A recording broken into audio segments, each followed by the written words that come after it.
During my years in the newspaper business, I often heard the phrase, there is always a local connection, referring to a major news story. That was true more often than not.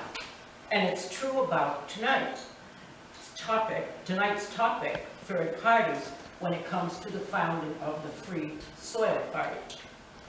The party was founded in 1848 by anti-slavery activists who were unhappy with the presidential candidates for both the Democrats and the Whigs. Neither party made slavery a major issue in their campaigns.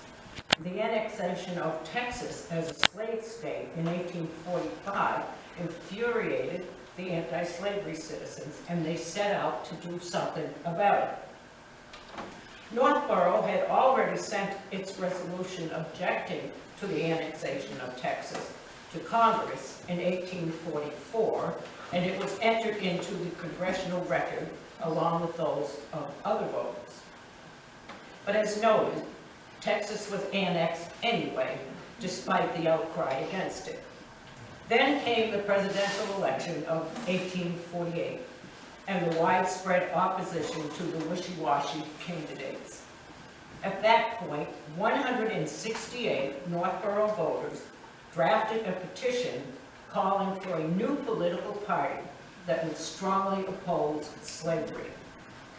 The petition stated that the 168 local signers were disappointed and disgusted with the candidates of both the Democrats and the Whigs, and they recommended holding a convention to nominate 2 new candidates for president and vice president.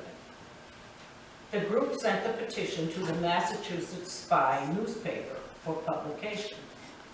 As it turned out, a conference was held in Worcester, and that led to a national convention at which the Free Soil Party was created. The new party later became the Republican Party, and the Whigs ended up winning the election of 1848, by the way. So now comes the Reverend Josiah Kent and his history of Northborough.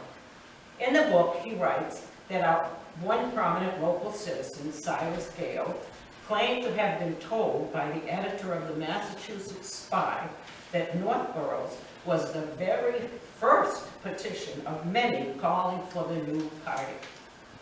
Kent accepted that story as true and proudly boasted of the town's important role in the establishment of the Free Soil Party. And even though he believed Gale's story, Kent set out to confirm it. And so in 1911, he wrote to Senator George Hoare, a known expert in political history. To Reverend Kent's dismay, Hoare did not agree with his belief in the tale that Northborough's petition was the first calling for a new party. This was Hoare's reply in part. If what you say is true, and I have no doubt it is, it does not seem to me to make Northborough the founder of the Free Soil or Republican Party. Instead, Hoare pointed to a petition written in Concord and headed by his father.